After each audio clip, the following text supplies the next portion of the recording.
कि द्वारपाल भी मना करेगा। जब उसने कहा कि मेरे बचपन का मित्र है, द्वारपाल ने जाकर के द्वारिकाधीश से कहा, उस समय भगवान सभा में नहीं थे, रनिवास में थे। और जब रनिवास में जाकर के देखा तो क्या देखा कि भगवान अपनी सभी 16,100 रानियों के साथ विचार विमर्श कर रहे हैं। और द्वारपाल ने जाकर के कहा कि प्रभु आपकी जय हो, द्वार पर कोई आया है। तो कहा कौन? तो कहा धोती फटी सी, धोती फटी हुई है, मस्तक के ऊपर टोपी नहीं है, पैरों में कोई जूता चप्पल नहीं है और धोती फटी सी है, लपट करके आया है, हाथ में एक छड़ी है, लकड़ी है और आपका नाम पूछ रहा है। पूछत दीन दयाल को धाम, बतावत अपनो नाम सुदाम। जहां सू का उच्चारण हुआ तो हमारे भगवान ने सिंहासन छोड़ दिया और द्वारपाल कहता है दा, दौड़ने लग गए। और म शब्द होता है, उससे पहले तो जाकर के सुदामा को हृदय से लगा दिया। सुदामा से इतना प्रेम, फिर हाथ का सहारा दे करके उसको ला करके सिंहासन पर बिठाया और फिर उसके चरण झुलाए। और चरण झुलाने के बाद भगवान ने स्नान करवाया, मस्तक पर चंदन लगाया, जहां लिखा था श्रीच है वहां कर दिया यक्ष श्री, यक्ष श्री। सुखदेव स्वामी राजा परीक्षित से कहते हैं कि राजन, इस प्रकार से भगवान आनंद कंद श्याम सुंदर ने भोजन के लिए बिठाया है, 56 प्रकार का भोजन। लेकिन जब भोजन करने के लिए बैठा तो उसको अपने घर की याद आ गई। भोजन तो कर रहा था लेकिन हाथ रुक गया। तो जब हाथ रुका तो उस समय मन में विचार आ गया सुदामा को कि मैं तो यहाँ 56 भोजन कर रहा हूँ, लेकिन मेरे बच्चे क्या, सुशीला के ऊपर क्या बीत रही होगी। ऐसा विचार करके उसका हाथ रुक गया। भगवान जान गए कि अपने बच्चों की याद आ गई है और उस समय भगवान ने सुदामा को अपने हाथों से भोजन कराया है। भोजन कराने के बाद जब चरण सेवा की बारी आई तो चरण सेवा करते हुए भगवान पूछते हैं कि भैया विवाह हो गया है? देखो आप बिठा दो इनको, हमसे कथा ऐसी नहीं होती है, हमारी कथा में ये सब नहीं होता है, बिठा दो आप। कथा कथा होती है, बस थोड़ी देर हम आपके मनोरंजन के लिए सब कुछ कर लेते हैं। उस समय सुदामा ने जैसे चरण दबाते हुए पूछा कि भैया शादी हो गई, विवाह हो गया है? सुदामा ने कहा विवाह हो गया है, तेरी भाभी का नाम सुशीला है, 4 पुत्र है, तेरा विवाह? मेरा भी विवाह हो गया। कहा सुदामा तूने तो विवाह में बुलाया नहीं।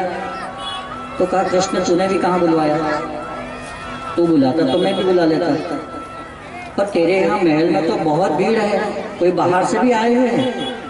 तो कहा ना, मेरे यहाँ कोई बाहर से नहीं है, मेरी 16,100 शादी हुई है। तो कहा कृष्ण तेरी 16,100 विवाह हुए और द्वारिका से पोरबंदर ज्यादा दूर नहीं है, तूने तो एक बार भी नहीं बुलाया, मेरी तो एक ही शादी हुई, फिर मुझसे कह रहा है। अनोद विनोद हुआ और भगवान चरण दबाते हुए पूछते भाभी श्री ने कुछ प्रसाद भेजा है?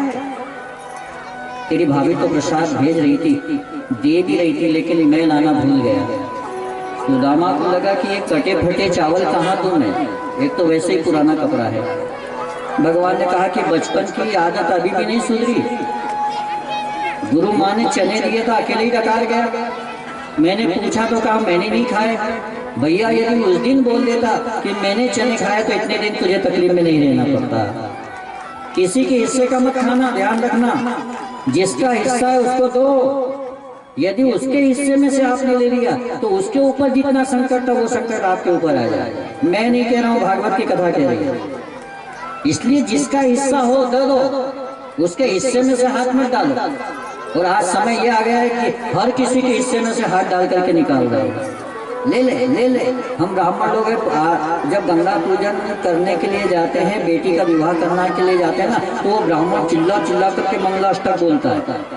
और वो गंगाल में जितने पैसे आते हैं ना, तो उसमें से आप जैसे कोई खड़ी हो जाती है, नहीं नहीं ये तो पंडित जी का थोड़ी लगेगा, ये तो दुल्हन का लगेगा। तो फिर पंडित जी को बुलाएगा के लिए, किसका लगेगा? ब्राह्मण का। गंगाल में 1000-2000 नहीं आते, 100-200-300 रुपए आते हैं। और उसमें भी हमारा मन करता है कि ये इसका नहीं इसका है। इसलिए ध्यान देना, जिसका हो उसको दो।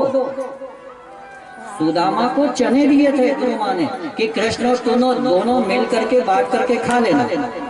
लेकिन सुदामा नीचे खड़ा है और हमारे ठाकुर जी वृक्ष के ऊपर है और वहां से सूखी सूखी लकड़ी काट करके नीचे गिरा रहे हैं और वो चना एक एक निकाल करके मुंह में डाल रहा है। तो कृष्ण को आवाज आ गई कट कट की। तो उसने पूछा क्यों रे सुदामा, भैया गुरु माँ ने चने दिए थे तू खा रहा है? कहा ना ना, तेरा ध्यान बड़ा चने में, लकड़ी काटना। और वो लकड़ी फिर काटने लग गया और एक मुट्ठी चने थे ना वो धीरे धीरे उसको खा रहा है। सारे चने खा गया। कृष्ण नीचे उतरे, कहा गुरु माँ ने चने दिए थे, भूख लगी है, मध्याह्न का समय, मुझे भी देना। कहा मुझे नहीं पता कहाँ गिर गए, झूठ बोल गया।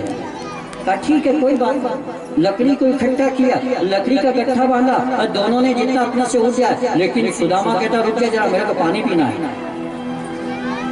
अब उसने 3 अचूली पानी जाकर के जो छोटी सी नदी बह रही थी उसमें पिया और डकार आ गई। तो कृष्ण ने कहा कि क्यों, तू और मैं साथ साथ गुरु के यहाँ से आए हैं, गुरु माँ ने चने दिए थे, तू मना कर रहा है। मैं ऊपर चढ़ा, मैंने मेहनत की, तू नीचे खड़ा रहा ब्राह्मण बालक, इसलिए मैंने मेहनत नहीं करने दी। पर तूने 3 बार में 3 अचूली जल पिया है और मुझे प्यास नहीं लगी, वहां तक भी ठीक। लेकिन तूने पानी पिया और तुझे डकार आ गई, इसका मतलब तूने चने खाए। बोल दे हाँ खाए ना, बोल दे, अभी बोल दे। मित्र के साथ कभी कपट मत करो और कभी किसी के हिस्से का मत लो। तो वो फिर झूठ बोल गया। कहा कृष्ण तू मानता नहीं, चने कहीं गिर गए। कहा भैया मित्रता करने के बाद गुरु माँ का प्रसाद को अकेला खा गया। लेकिन सुन, मैं तो कुछ नहीं कहूंगा, लेकिन तूने अपने हाथ से अपना प्रारब्ध लिख लिया है। जितने चने खाए हैं उतने दिन तुझे तकलीफ होगी, उतने दिन कष्ट भोगना पड़ेगा। हम अपने हाथ से प्रारब्ध लिख रहे हैं, किसी और के हाथ से प्रारब्ध नहीं लिख रहे। इसलिए ध्यान देना, बड़े भाई का हो तो बड़े भाई को दो, छोटे का हो तो छोटे को दो, गुरु का हो तो गुरु को दो, शिष्य का हो तो शिष्य को दो। किसी का भार मत लेना। जिसका भार लेते हैं उतने समय हमारे ऊपर कष्ट और तकलीफ होती है। आज वही चने की बात को याद करके भगवान कह रहे देना, भाभी ने भेजा है, मेरी भाभी बिना दिए तो भेजेगी नहीं। लेकिन वो माना नहीं, उसने अपनी काट में दबा करके रख लिया था। और जैसे ही भगवान ने काट में से निकाल करके देखा तो अभी तक पता नहीं था, लेकिन वो पोटली को खोल करके देखा तो उसमें चने, चावल देख करके, तांदुल देख करके भगवान ने कहा मेरी भाभी कितनी मुझे चाहती है। रुक्मिणी सत्यभामा सब खड़ी थी, 16,108 पके हुए चावल नहीं थे, लेकिन प्रेम के कारण परमात्मा ने उसके चावल एक मुट्ठी लिए और अपने मुख में डाल दिए। एक मुट्ठी तांदुल अपने मुख में डाले, मानो एक लोक का राज्य दिया। फिर दूसरी मुट्ठी भरी और दूसरी मुट्ठी डाल अपने मुख में डाली, कच्चे चावल खा रहा है। प्रेम के पाले पढ़कर प्रभु को अपना नियम बदलते देखा। 2 मुट्ठी चावल खा गए और तीसरी मुट्ठी भरी और मुख में डालने लगे। तो रुक्मिणी ने आकर के हाथ पकड़ लिया, कहा नाथ ब्राह्मण को सब दे दोगे तो फिर हमारे परिवार का क्या होगा? हम 16,101 हैं और हमारे एक एक के 10-10 संतान है, तो फिर हमारा क्या होगा यदि सब दे दोगे तो? तब एक मुट्ठी तांदुल परमात्मा ने रुक्मिणी की झोली में डाला है। 2 लोक का राज ब्राह्मण को और 1 लोक का राज क्षत्रिय को। विश्वकर्मा हाथ जोड़ करके खड़ा हो गया। जैसे द्वारिका नगरी है ऐसे सुदामा नगरी बना, तो सुदामा नगरी बनकर के पूर्ण रूप से तैयार हो गई। भगवान ने उसको रोका नहीं, दूसरे दिन जाने के लिए कहा तो कहा भैया मेरा पीताम्बर छोड़ दो, अपना पीताम्बर पहन लो। लेने देने में अपन बराबर रहेंगे, क्योंकि भगवान जानते कि तूने तो अभी तक कुछ दिया नहीं है, तो मैं तुझे दूं भी क्यों? भाभी ने दिया है तो भाभी को मैंने दे दिया। जो पीताम्बर धोती फटी हुई पहन करके आया था, ठाकुर जी ने उसी के हाथ में वही धोती दे दी और अपना पीताम्बर ले लिया।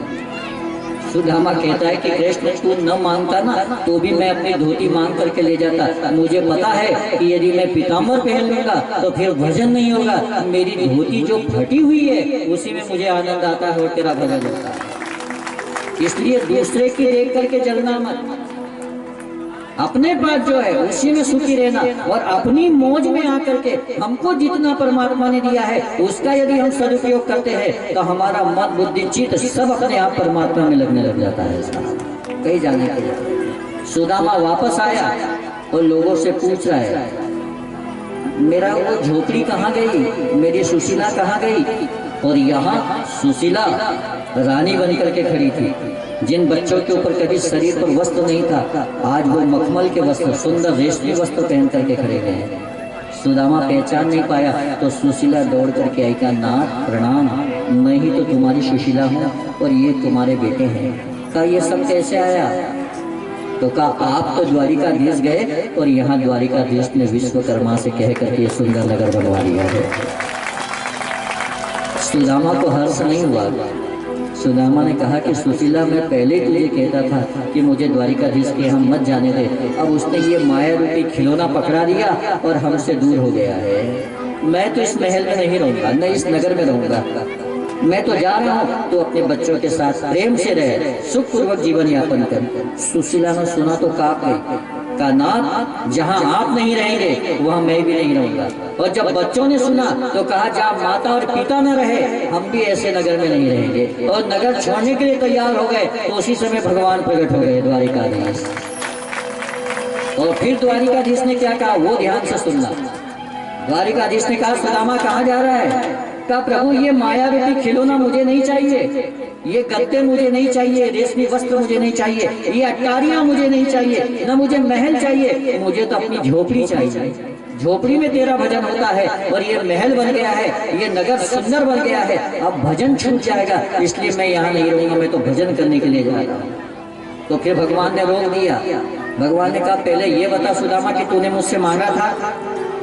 तो कहा ना, तो जब तूने मांगा नहीं तो मेरी माया भी तेरा कुछ नहीं बिगाड़ सकती। तो जो मांगता है फिर उसको मिलता है तो माया उसको सताती है, लेकिन जिसको मैं अपनी इच्छा से देता हूँ माया भी उसके सामने नाचती है, माया उसका कुछ नहीं बिगाड़ सकती। इसलिए मांगो मत। इसीलिए मैंने आज की कथा में कहा था मांगो उसी से जो दे दे खुशी से। हमारे अंदर क्या क्या चल रहा है ये सब परमात्मा जानता है, किसी को बताने की जरूरत नहीं है।